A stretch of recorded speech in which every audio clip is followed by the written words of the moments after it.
छतु समस्तंकर प्रिय आ छतुर जेतिकी भी रेसिपी छतु मसला सबुठु बढ़िया लगे। आज भी मु आपण मानक पई छतु मसलार रेसिपी आनिछि, किंतु बनेबार शैली टिके भिन्न आ खाइबार स्वाद पूरा एक नंबर। ताहले केमिति नुआ शैली रे मु एई छतु मसला को प्रस्तुत करिछि आपण जानिया पई वीडियो को प्रथम शेष पर्यंत देखंतु। नमस्कार, जय जगन्नाथ। मु मो चैनल सीजन्स एंड बाइट्स रे आपण समस्त को स्वागत जणाउछि।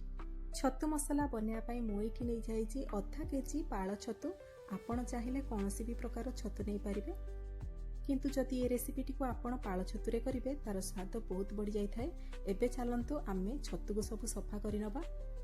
आउ गोटे कथा आपण सदा बेले मन रखिथिबे, जेतेबेले आपण छतु किणुछंती सदा बेले एई परि भाबरे कढ छतु बा बेसी फुटी नथिबा छतु को नेबे।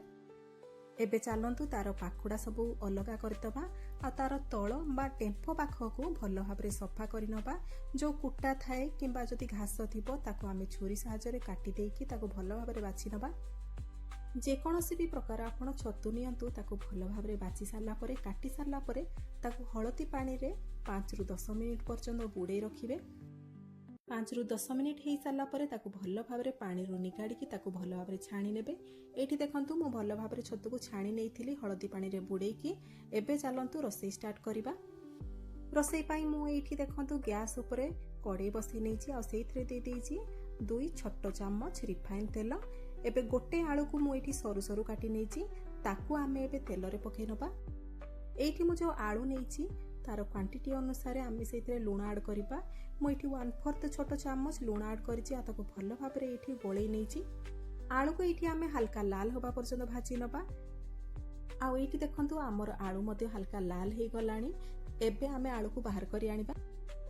सेई सेम कड़े रे आमे गोटे बड़ चम्मच पुनी तेल देई दबा। आ जो छतु को आमे सफा करिक रखिथिले ताकू पकै नबा। एटी छतु को आपण हाई फ्लेम रे भाजी नेबे, जे पर्यंत हमर छतुर जो पानी बाहरे सेटा मरी न जाए से पर्यंत आपण ताकू भल भाबरे एठी भाजी नेबे। छतु को जेतेबेले आपण भाजीबे ताकू हाई फ्लेम रे भाजीबे, आ ढांकुणी घोड़ेबा किछि दरकार नै। एठी देखंतु किछि समय भाजी सारला परे इतरु पानी मध्ये मरी गलानी। एबे गैस फ्लेम को बंद करि दबा आ नै जिबा आ गोटे कड़े को गरम करि नबा। आ सेइथिरे देई दबा आमे 2 बड़ चम्मच रिफाइन तेल। तेल आमर हल्का गरम हो गला परे 2टी मीडियम साइज रो पियाज को मु एठी सरू सरू काटी निथि ताकू पकै नबा। ता सहित एठी आमे पकै नबा अदा और रसुण। जदि आपण रसुण रो क्वांटिटी देखिबे ताहले 2 बड़ चम्मच रसुण नेबे आ अदा नै जिबे गोटे बड़ चम्मच। एबे एई सब जिंस को आमे भाजी नबा। हाई फ्लेम रे एठी आमे पियाज को 1 रु 2 मिनिट भाजी सारला परे आमे इथरे पकै नबा टमाटो। 2टी मीडियम साइज रो टमाटो बा पाचिला टमाटो को मु एठी काटी के पकै नेछि। एबे एई सब जिंस को भल भाबरे एठी भाजी नबा। पकै नबा आमे इथरे 1/4 छोट चम्मच लूण। लूण रो मात्रा को मसला रे बहुत कम रखिबे आपण। एबे एई सब जिंस को आमे भाजी नबा जे पर्यंत हमर पियाज आ टमाटो नरम हे जायनी। मन रखिथिबे एठी आपण पियाज को लाल होबा पर्यंत भाजीबे नाही। केवल पियाज टमाटो आ अदा रसुण आमर जेमिति कि नरम पड़िजिबो से पर्यंत आपण भाजी नेबे। आ जेतेबेले आपण भाजीबे फ्लेम को लो रे रखिकी भाजीबे, नहले पियाज आमर पड़िजिबो।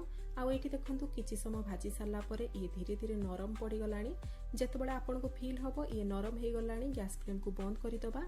आ याकू ठंडा हवा पई छाडी दबा। ठंडा हे साला परे आपण याकू गोटे स्मूथ पेस्ट बने नेबे। एबे पुणी थरे से कड़े रे आमे नै जिबा 3 बड़ चम्मच रिफाइन तेल। आ सेइथरे आमे गोटे तेजपत्र को फुटे नबा। तेल भल भाबरे इठी गरम हे गला परे आमे जो ग्राइंडिंग पेस्ट टी बनेथिले ताकू एथिरे देई दबा। ता सहित एठी ऐड कर दबा आमे हाफ ग्लास पानी, जाकी मु ग्राइंडिंग जार रे दे देथिली। आ ग्राइंडिंग जार को धोई देकी से पानी को देई दबा। एबे एई मसला रे सबु बेसिक गुंड मसला पकै नबा। प्रथम पकै नबा गोटे छोट चामच काश्मीर लंका गुंड, हाफ छोट चामच हळदी गुंड आ गोटे छोट चामच गरम मसला पाउडर। एई गरम मसला होममेड गरम मसला जहाको आपण घरे इजीली बनै परिबे। आपण जदि चाहुछंती बनेया पई आपण मोर चैनल ले जाईकी देखिकी बनै परिबे। ता सहित तार रेसिपी को मु डिस्क्रिप्शन रे दे देबी, सेइथरु मध्ये चेक करि परिबे।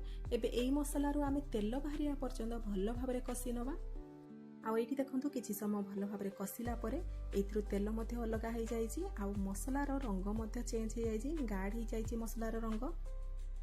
मसला तो एठी हमर रेडी हे गलानी। एबे भाजी रखिथिबा आलू को पकै नबा। ता सहित आमे पकै नबा भाजी रखिथिबा छतु को।